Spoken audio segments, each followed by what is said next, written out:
ಮಾಜಿ ಡಾನ್ ಮುತ್ತಪ್ಪ ರೈ ಪುತ್ರ ರಿಕ್ಕಿ ರೈ ಹತ್ಯೆಗೆ ಸ್ಕೆಚ್ ಹಾಕಿರುವಂತಹ ವಿಚಾರ ಈಗ ಜೋರು ಚರ್ಚೆ ಆಗ್ತಾ ಇದೆ. ಯಾರು ಸ್ಕೆಚ್ ಅನ್ನು ಹಾಕಿದ್ದು, ಯಾರು ದಾಳಿಯನ್ನು ಮಾಡಿದ್ದು ಎಲ್ಲವೂ ಕೂಡ ಪ್ರಶ್ನಾರ್ಥಕವಾಗಿದೆ. ಮಾಜಿ ಡಾನ್ ಮುತ್ತಪ್ಪ ರೈ ಮಗನ ಮೇಲೆ ಅಟ್ಯಾಕ್ನ ಕೇಸ್, ರಿಕ್ಕಿ ರೈ ಹೇಳಿಕೆಯನ್ನ ದಾಖಲಿಸಿದ ಬಿಡದಿ ಪೊಲೀಸರು. ಎಫ್ಐಆರ್ನಲ್ಲಿ ಉಲ್ಲೇಖಿಸಿರುವಂತಹ ಅಂಶಗಳನ್ನೇ ಹೇಳಿಕೆಯಲ್ಲಿ ದಾಖಲಿಸಿದ ರಿಕ್ಕಿ. ರಾಕೇಶ್ ಮಲ್ಲಿ, ಅನುರಾಧ ಸೇರಿ 4 ವಿರುದ್ಧ ಆರೋಪವನ್ನು ಮಾಡಿದ್ದಾರೆ. ಜಮೀನು ವಿವಾದದ ಸಂಬಂಧ ಕೋರ್ಟ್ನಲ್ಲಿ ಕೇಸ್ ಇತ್ತು, ಹಾಗಾಗಿ ರಷ್ಯಾದಿಂದ ನಾನು ಬೆಂಗಳೂರಿಗೆ ಬಂದಿದ್ದೆ. ರಿಕ್ಕಿ ಅವರ ಸ್ಟೇಟ್ಮೆಂಟ್. ಸದಾಶಿವನಗರ ಬಿಡದಿ ಮನೆಯಲ್ಲಿ ಉಳಿದುಕೊಳ್ತಾ ಇದ್ದೆ. ಶುಕ್ರವಾರ ಸಂಜೆ ಸದಾಶಿವನಗರದಿಂದ ಬಿಡದಿ ಮನೆಗೆ ಹೋಗ್ತಾ ಇದ್ದೆ. ರಾತ್ರಿ ವಾಪಸ್ ಆಗುವಂತಹ ಸಂದರ್ಭದಲ್ಲಿ ನನ್ನ ಕಾರಿನ ಮೇಲೆ ಫೈರಿಂಗ್ ಆಗಿದೆ. ಪೊಲೀಸರ ಮುಂದೆ ಹೇಳಿಕೆಯನ್ನು ದಾಖಲಿಸಿದ ರಿಕ್ಕಿ ರೈ. ಮಾಜಿ ಡಾನ್ ಮುತ್ತಪ್ಪ ರೈ ಮಗನ ಮೇಲೆ ಡೆಡ್ಲಿ ಅಟ್ಯಾಕ್ ಆದಂತಹ ವಿಚಾರಕ್ಕೆ ಸಂಬಂಧಪಟ್ಟಂತೆ ಆಸ್ಪತ್ರೆಯಲ್ಲಿ ಚಿಕಿತ್ಸೆ ಪಡಿತಾ ಇದ್ದಂತಹ ರಿಕ್ಕಿ ರೈ ಪೊಲೀಸರಿಗೆ ಈಗ ತಮ್ಮ ಸ್ಟೇಟ್ಮೆಂಟ್ ಅನ್ನು ಕೊಟ್ಟಿದ್ದಾರೆ. ರಿಕ್ಕಿ ರೈ ಸ್ಟೇಟ್ಮೆಂಟ್ ಅನ್ನು ಪೊಲೀಸರು ದಾಖಲಿಸಿಕೊಂಡಿದ್ದಾರೆ ಅನ್ನೋದು ಗೊತ್ತಾಗ್ತಾ ಇದೆ. ಕಾರು ಡ್ರೈವರ್ನ ಹೇಳಿಕೆಯನ್ನು ಆಧರಿಸಿ, ಅವರು ಕೊಟ್ಟಂತಹ ದೂರನ್ನು ಆಧರಿಸಿ 4 ವಿರುದ್ಧ ಎಫ್ಐಆರ್ ದಾಖಲಾಗಿತ್ತು. ಅವರ ಮೇಲೇನೆ ಈಗ ರಿಕ್ಕಿ ರೈ ಬೊಟ್ಟು ಮಾಡ್ತಾ ಇದ್ದಾರೆ, ಗಂಭೀರವಾಗಿ ಆರೋಪ ಮಾಡ್ತಾ ಇದ್ದಾರೆ.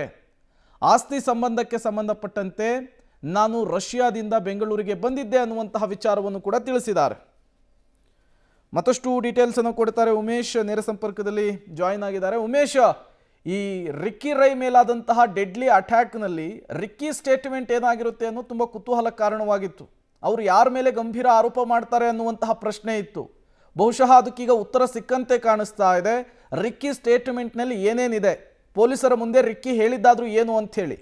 ಪ್ರೇಮ್, ಬಿಡದಿ ಪೊಲೀಸರೀಗ ಮಣಿಪಾಲ್ ಆಸ್ಪತ್ರೆಯಲ್ಲಿ ಚಿಕಿತ್ಸೆ ಪಡಿತಾ ಇರುವಂಥ ರಿಕ್ಕಿ ರೈ ಸ್ಟೇಟ್ಮೆಂಟನ್ನು ನಿನ್ನೆ ಮಧ್ಯಾಹ್ನದ ಹೊತ್ತಿಗೆ ಪಡ್ಕೊಂಡಿದ್ದಾರೆ. ಅದರಲ್ಲಿ ಬಹುತೇಕ ಈಗೇನು FIR ಅಲ್ಲಿ ದಾಖಲಾಗಿದೆ, ಅದರಲ್ಲಿ FIR ಅಲ್ಲಿ ದಾಖಲಾಗಿರುವಂಥ ಅನುರಾಧ ರೈ ಆಗಿರ್ಬೋದು, ರಾಕೇಶ್ ಮಲ್ಲಿ ಆಗಿರ್ಬೋದು, ವೈದ್ಯನಾಥನು, ನಿತೇಶ್ ಶೆಟ್ಟಿ, ಏನು 4 ಆರೋಪಿಗಳ ವಿರುದ್ಧ ಅವ್ರು ಶಂಕೆ ವ್ಯಕ್ತಪಡಿಸಿದ್ರು. ಅದೇ ಶಂಕೆಯಲ್ಲೇ ಇವರು ಮತ್ತೆ ಸ್ಟೇಟ್ಮೆಂಟಲ್ಲೂ ಕೂಡ ಅದೇ ಹೇಳಿಕೆಗಳನ್ನೇ ದಾಖಲು ಮಾಡಿರುವಂಥದ್ದು. ಅಂದರೆ ನಾನು ರಷ್ಯಾದಲ್ಲಿ ವಾಸವಾಗಿದ್ದೀನಿ, ಕೋರ್ಟ್ ಜಮೀನು ವಿವಾದ ಸಂಬಂಧಪಟ್ಟ ಹಾಗೆ ಕೋರ್ಟಲ್ಲಿ ಕೇಸಿತ್ತು. ಆ ನಿಟ್ಟಿನಲ್ಲಿ ನಾನು ಶುಕ್ರವಾರ ಬೆಂಗಳೂರಿಗೆ ಕಳೆದ 2 ದಿನಗಳ ಹಿಂದೆ ಬೆಂಗಳೂರಿಗೆ ಬಂದಿದ್ದೆ. ಬಂದಂಥ ವೇಳೆಯಲ್ಲಿ ಸಾಮಾನ್ಯವಾಗಿ ಸದಾಶಿವನಗರದ ಮನೆ ಮತ್ತು ಬಿಡದಿ ಮನೆಗಳಲ್ಲಿ ವಾಸವಾಗ್ತಿದ್ದೆ. ಶುಕ್ರವಾರ ಸಂಜೆ ಹೊತ್ತಿಗೆ ಸದಾಶಿವನಗರ ಮನೆಯಿಂದ ಬಿಡದಿ ಮನೆಗೆ ಹೋಗ್ತೀನಿ. ಬಿಡದಿ ಮನೆಯಲ್ಲಿ ರಾತ್ರಿ 11 ಗಂಟೆ ತನಕ ಇದ್ದು, ಆ ಸಂದರ್ಭದಲ್ಲಿ ಮತ್ತೆ ಸದಾಶಿವನಗರ ಕಡೆಗೆ ವಾಪಸ್ ಹೊರಟಿದ್ವಿ. ಆ ಸಂದರ್ಭದಲ್ಲಿ ಆನ್ ದ ವೇ ಬಂದಂಥ ವೇಳೆಯಲ್ಲಿ ಒಂದು ಶಬ್ದ ಬರುತ್ತೆ ಜೋರಾಗಿ. ಆ ಶಬ್ದ ಕೇಳಿದಂಥ ರಿಕ್ಕಿ ರೈ ಮತ್ತೆ ಮನೆಗೆ ಹೋಗುವಂತೆ ಡ್ರೈವರ್ ಸೂಚನೆ ಕೊಟ್ಟಿದ್ರು. ಸೂಚನೆ ಕೊಟ್ಟ ನಂತರದಲ್ಲಿ ಅವ್ರ ಮನೆಗೆ ಹೋಗಿ ಮತ್ತೆ 12:50 ಸುಮಾರಿಗೆ ಮತ್ತೆ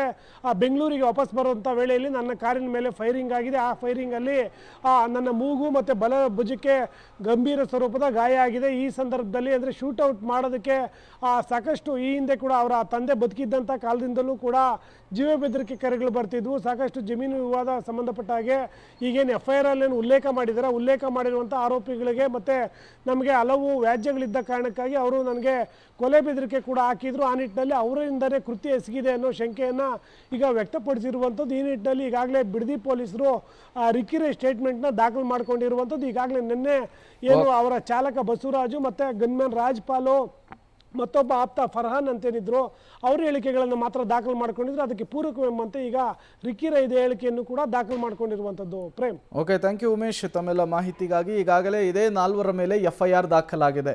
ಇದೇ 4 ವಿರುದ್ಧ ಈಗ ರಿಕ್ಕಿ ರೈ ಕೂಡ ಸ್ಟೇಟ್ಮೆಂಟನ್ನು ಕೊಟ್ಟಿದ್ದಾರೆ. ಹಾಗಾದರೆ ಪೊಲೀಸರ ನೆಕ್ಸ್ಟ್ ಮೂವ್ ಏನು? ಈ 4ರನ್ನು ಕೂಡ ಅರೆಸ್ಟ್ ಮಾಡ್ತಾರಾ, ಇವರನ್ನು ಕೂಡ ವಿಚಾರಣೆಗೊಳಪಡಿಸ್ತಾರಾ? ಇದು ಈಗಿರುವಂತಹ ಪ್ರಶ್ನೆ. ಹಾಗಾಗಿ ಪೊಲೀಸರ ಇನ್ವೆಸ್ಟಿಗೇಷನ್ ಹೇಗೆ ಸಾಗುತ್ತೆ ಅನ್ನೋದನ್ನು ಕಾದು ನೋಡಬೇಕಿದೆ.